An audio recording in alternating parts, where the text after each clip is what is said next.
What's up, guys? Welcome back to Newswave. The Xbox Series X. Have you been one of the people confused by the naming for that system? Well, Microsoft actually put out a clarification yesterday for that naming and tried their best to explain it a bit further as to what they're going for here, and we'll talk about that a little bit here today. I think I've already covered this a few times, but at that point, we were all trying to figure out the name and just making sure we had it correct, like the naming they were going for, but they've actually clarified and put out information on that, so we'll talk about that here today. It looks like Twitch is getting sued for billions of dollars. It could have them change up their platform somewhat, so we'll go over that, and then it looks like we got a new Star Wars game to look forward to. According to them, a unique Star Wars game. So we'll go over all of that and more today, guys. As always, if you enjoy these videos, make sure you hit that like button. It does help out quite a bit. And if you want to keep up to date on all the gaming news going on, make sure you subscribe down below with the notification bell on so you can keep up to date with everything going on in the gaming world. And we're going to start today with Feral Interactive and Grid. Now, Feral has been doing some pretty good work on the Switch. They, of course, Alien Isolation came out, and it's a very, very well done port. It runs really well, and in some instances, it actually even looks better than the PlayStation 4 version, which is odd to say that at times, but hey, it seems like they did some pretty cool improvements to the visual quality overall, but they're still going back and making sure that meaningful updates are hitting things like Grid. As you're seeing here, we have a bit of a change log here, but they did add in the fact that they are going to be incorporating the Labo wheel, it looks like. So I guess the Labo like steering wheel that we have, of course, and the pedal will be added in, which is kind of neat. It's interesting to see that. That's coming next year along with online multiplayer, but the update now does include local wireless multiplayer for up to 8 players or 2-player split screen action. Now, I do like the developers going back and Labo didn't take off, I think, like Nintendo wanted, certainly not like what Ring Fit has done, but I mean, it's still there, and I guess all these developers have access to it if they want it. I don't know if Nintendo is pushing for the idea of using it, but I do like that, hey, if it's a racing game and some people maybe they have that Labo wheel and it already kind of has wheel support, we'll add that in there. I mean, they added GameCube controller support that actually detects the analog movement of those triggers at the top, so it's kind of neat. I don't know, we'll see that update when it comes out and see if anyone online posts images or video of them actually using the Labo wheel with Grid. Also, there have been a lot of rumors going around about the PlayStation 5 and, well, now the now revealed Xbox Series X, but before that, there were a ton of rumors going around, and there still are, and it's going to be I think, a bit until a lot of these rumors are completely dispelled, because we have to wait for Sony to actually show us the PlayStation 5, and we have to wait for either of them to tell us pricing and release date, but several outlets are trying to, I think, guess at them, and they're being put out as rumors, so much so now that even Famitsu has gone to Sony and asked about some of these rumors. One in particular said that the PlayStation 5 would come out December 4th, and then it would be either $600 or $1,000. Now, I don't think anyone expects these systems to be $600, let alone $1,000. Most of us assume $500 is like the right spot for the correct power to price and performance. I don't think anyone was like, oh yeah, $1,000. But Famitsu actually reached out. They published an entire piece in Famitsu about this, and Sony just said, no, that's not a thing. They basically denied all of those rumors, and we're to the point now where Sony will probably have to deny quite a few rumors until they actually show their system and announce a price. I think the system will be shown probably at the end of January, early February, and then the pricing will come alongside of Xbox Series X at E3, with both sides showing a ton of games and release dates. So it's going to be a fun ride over the next 6 months or so, but just be careful with some of those rumors that are floating around online. Most of the time, they're kind of made up. $1,000, come on. Oh, and if you were someone looking forward to Persona 5 Scramble, of course, that's out in Japan next year, early next year, and maybe you're waiting for it to come west, well, it might not be under that name. As Gamatsu pointed out, it looks like they have filed for, what according to them, a trademark titled Persona 5 Strikers, and I guess it's not too surprising that they would localize and maybe change some things up, even the title, right? They could do that. And I think Strikers, while I, of course, immediately think of Mario Strikers, right? Because I really like that game. You know what? I guess that's not a bad title necessarily. It definitely describes the game a bit better, I think, than Scramble. I think Strikers makes a lot more sense for the type of game, the action style game that this one is. And really, I don't think changing it from Scramble to Strikers is going to hurt it any. It might actually help it in the West. And we're, of course, still even waiting for when we can pick it up in the West outside of Japan. Although I guess, hey, Switch is region free. I don't think there'll be an English option, but I guess technically you can play Scramble when it comes out early next year. But we'll keep an eye on this. The fact that they're trademarking it might mean that an announcement could be coming sooner rather than later for a Western release date. And guys, some of the quick news out of the way, let's get into the bigger stuff. Let's start with Twitch being sued for billions of dollars. That's right, billions with a B.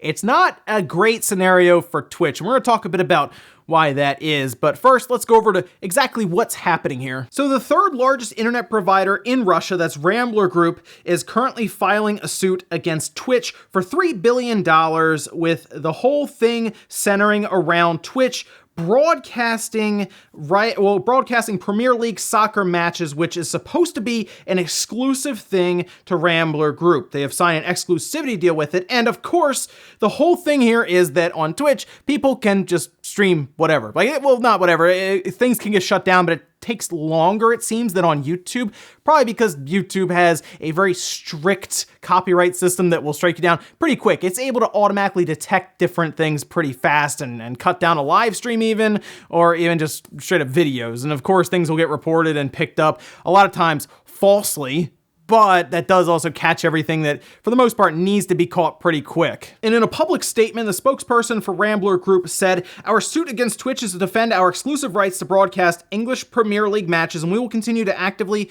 combat pirate broadcasts." And they're currently holding talks with Twitch to sign a settlement agreement. And I'm trying to wonder if part of that agreement is that Twitch will have to be a bit more strict and maybe introduce something that is maybe automatically detect stuff much faster or just better in general. I have seen at times different streams take place on Twitch, whether it's a UFC match or even football. And what's really funny is we're to the point now, right, where visually you look at a game and it's pretty close to what you see on TV. We've seen people now actually hold a controller and pretend like they're playing, and they're streaming like the UFC fight that night. Yeah, they're just streaming it, and they're pretending like they're playing, but they're not actually, they're just watching it. And those have actually slipped through the cracks. And it does make you wonder if this is something that Twitch should be responsible for, or the people on Twitch's platform should be responsible for doing it. Because technically they're the ones streaming out something that they shouldn't be, because it has an exclusive right to an internet company in Russia, right, for Premier League. And that is something that Twitch is going to have to think about, and it's going to hit the courts later on this month, and I guess they'll be deciding then what happens. But $3 billion towards Twitch is something that they would have to look at and say, okay, what should we do here to fix this? Because generally these companies will react very quickly and at times harshly. They will just immediately flip a switch, and things won't go well for people in the community who maybe didn't break the rules, but it will also affect them. But it is interesting to see what Twitch has kind of turned into from what it started as, where people were just playing games, and now we're to the point now where people are just, of course, hanging out on camera with Chad, or maybe even, I guess, watching Premier League soccer or movies or anime or TV shows. It's definitely gone maybe in a direction that Twitch wasn't originally planning for it to, and now they have to kind of shape their rules a bit differently, and maybe their copyright system as well. I'll just be curious to see if this changes anything on the Twitch platform, especially if they decide to announce something after whatever settlement they come to here. But we'll keep an eye on it, and you might want to as well, especially if you're on Twitch. But most likely, if you're just playing games on there, it probably won't really affect you anyway. And I say anyway like that just because I've seen what happens on YouTube, where they will incorporate something that's specific to certain offenders, but then it ends up affecting everyone else on the platform because the machine learning just isn't there yet. Next up, let's talk about Phantasy Star Online 2. I still can't believe it was Microsoft that brought this thing over. That still shocks me. Of course, it was announced at E3, and I didn't even realize what was happening almost until they were putting the title up, because I was just in disbelief that it was at an Xbox conference, Microsoft's conference at E3. How is it that it was Microsoft that did this? Why wasn't it Sony or Nintendo? Anyway, there is going to be a closed beta, which is exciting because, well, if you have an Xbox, you can try this out. And interestingly enough, it appears like it's going to be exclusive to Xbox. Anyway, let's go over some of the summary that they wrote up, and I'll also leave a link below where you can go and sign up for the closed beta if you want to try it out. Early sign up has begun for Phantasy Star Online 2 closed beta that's available to the US and Canada. The Phantasy Star Online 2 closed beta is exclusive to Xbox One, and you register from within the Xbox Insider Hub on your Xbox One or Windows 10 device. Details on the start date for the closed beta will be announced at a later date. So one, you have to be picked for it, obviously, so the sooner you sign up, the better, right? And two, you need to make sure you have an Xbox set up and ready to go. I am curious, I figure they would have also done something through Windows, maybe the Windows Store or just PC, but maybe they want to make sure the Xbox release is good to go, and then they'll move over to PC. Now, this is supposed to go to like all platforms. Phil Spencer had mentioned this at E3 in an interview that they were bringing it over for like everyone, and it's going to be interesting to see how all of that works out, like which system comes next. Is it, I assume it'll just be PC, so Xbox, then PC, probably PlayStation then, and then Switch, but if they can get this all done on all platforms, that'll be great. And it's still weird to think about this, that we would have Microsoft to thank for bringing over Phantasy. Look, at one point, we just thought the dream was dead for Phantasy Star Online 2. We thought it was just over. The website hadn't been updated in forever, like years even, after they had announced that it was coming over, and it was a whole thing. But now it's really cool to see the light at the end of the tunnel, and it coming out seemingly next year with a closed beta happening in the next few months. So we'll look out for a start date for this closed beta, and I'll keep you guys up to date right here. It's an exciting time for Phantasy Star Online fans. Next up, let's talk about Microsoft's clarification for Xbox Series X, their next generation Xbox that they have shown us so far. We think there's another one coming. Anyway, one thing that people were confused about was the naming. It does seem odd. Xbox Series X. That seems like, I guess, too much right there, right? Does it? PlayStation 5. Xbox Series X. Like, that is a little strange, right? Well, Business Insider finally got Microsoft to explain the title a bit more, and it is what a lot of us were figuring, at least, or we had talked about it even on the podcast. I think I've even mentioned it here on Newswave before, when we first saw it. The title of their new system for next generation is just Xbox. Somehow they have gone further back, because they, of course, Xbox 360, Xbox One. Now we're just back to Xbox, which is what the original Xbox was called. So we went Xbox to Xbox 360 to Xbox One to Xbox. So we're just back to the brand. The brand is just Xbox now. This is what they want us to call it. But I guess the version is Series X. So we have Xbox subheading Series X. That way, according to them, they can, of course, release another one and just call it Series S. And I don't know, will they just stick with letters? Could they do numbers, or could they do, I don't know, code names, or like, it's going to be interesting. I know we're not even in next generation at this point, but will this naming hurt them if there is another console from them, let's say 7-8 years from now? If there is another system in 2027 or something, how would they then go from here to that? I mean, we were trying to figure out how they'd go from Xbox One to whatever, because 360 to Xbox One was weird, but at this time, it's just Xbox. So consider that. They've gone backwards again somehow, but yes, Xbox and then Series X. Is that going to be confusing for people that go into stores? Well, maybe not. Well, it depends on how long the Xbox One and the Xbox One X are actually supported, because as soon as those get cleared out from the stores, consider this, you walk in, I need the newest Xbox. They say which one, and then they go down, I guess, the pricing and what each one actually gives you, and then the X and the S, like the older ones, aren't even named because they're not there. Microsoft needs to get those old systems out of the stores immediately almost, because then you will have probably some confusion at retail. And in our last bit of news, let's talk about a new Star Wars game that appears to be in development, and apparently it's been in development for a little while, and it's being dubbed a very unique Star Wars game, so I'm not really sure what that would be all about. But of course, we know that there have been some Star Wars games that have been canceled and moved around. We of course know of Visceral. Their Star Wars game is just, who knows what happened to that thing. We hear talks that it was moved, and we hear talks about it being canceled. But we do have another Star Wars game, at least to look forward to, seemingly before 2022, I guess. So probably in 2021, they definitely want to get at least another Star Wars game or two, maybe even out before they have to renegotiate with Disney, because they really hadn't had a lot of good to show them until Fallen Order. And from what I've heard, Battlefront 2 has made a bit of a comeback, bit of a resurgence. But GameIndustry.biz did an interesting piece on EA Motive, and this was a passage from it talking about Star Wars. Motive's Montreal location, which is a Vancouver office, is working on its own projects, is two teams working on separate projects. One, a very unique Star Wars experience, and the other, a new IP, which is a new project by a new team. game effectively. So the new IP, that'll be interesting to see how that all goes down, because we've seen, of course, Anthem.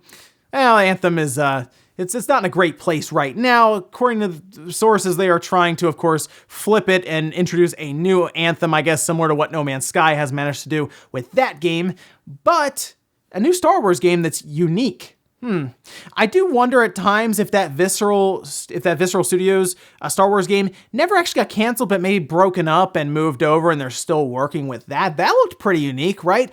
I do try to figure out what they mean by unique Star Wars game, because to be unique from something like the normal Star Wars game, like Fallen Order, I guess you would remove the lightsabers from it, maybe have it go more from a bounty hunter perspective, something along those lines. Maybe they do something else with Republic Commando. That would be kind of neat. But to hear that there is another Star Wars game in the works isn't surprising, but based on what EA's been doing recently with Star Wars, after Fallen Order doing actually really well, even in sales, and Respawn's interested in continuing that, maybe EA sees that and they say, okay, EA Motive, you kind of take this and run with it and see what you can do. Or maybe it's another Battlefront 2 situation from years ago. I hope not. I hope this is a Star Wars game we can look forward to, much like we've seen with Fallen Order. And it's actually good. And we'll finish up the comment of the day as you're seeing here. This one is from Gilliver saying, is it really necessary to go after leakers for Pokemon of all things, especially after Sword and Shield killed so much goodwill?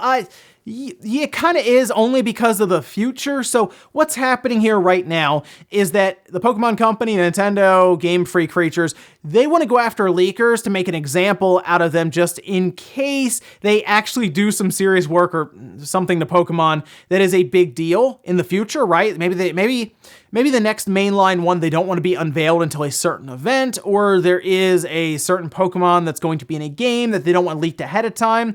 They want people to think twice about leaking things. They want people to take them seriously, that they will come after them if they work to spoil a reveal of some kind, because in their mind, it damages their brand if something is not in line with the marketing around it. And there is a lot of moving parts to Pokemon in general coming out when it's a game and an anime and merchandise and cards and all kinds of stuff, right? But if anything, they just want leakers to realize that the Pokemon Company will apparently hunt you down and bring you into the court system and, I guess, make you pay, literally, for taking pictures of a strategy guide.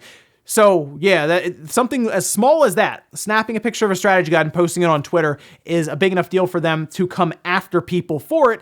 So they definitely want people who maybe consider leaking the entire game online, because that apparently happened as well, to think a little harder about that one right before you hit send. Ladies and gentlemen, go to here for Newswave. Enjoyed this video, guys. Hit the like button, really helps out. If not, hit the dislike. Leave comments down below about everything we talked about today, whether it's the Xbox Series X's name or just Xbox's name. Do you think it's strange that they didn't kind of, I guess, keep things moving along with a better name than that? Or do you think it's because they are anticipating multiple systems coming out at launch? I mean, we're expecting 2, we've seen 1, we're expecting another one, and maybe a streaming box, and maybe they do something else from there. And do you think it's smarter for them to just call it Xbox and then just have literally like different model numbers underneath of it, or should they have gone a different way? Also, what do you think about Twitch and the $3 billion lawsuit? Is Twitch gonna have to change some things? Let me know about that, guys, down below. Thanks so much for watching, and I'll see you next time.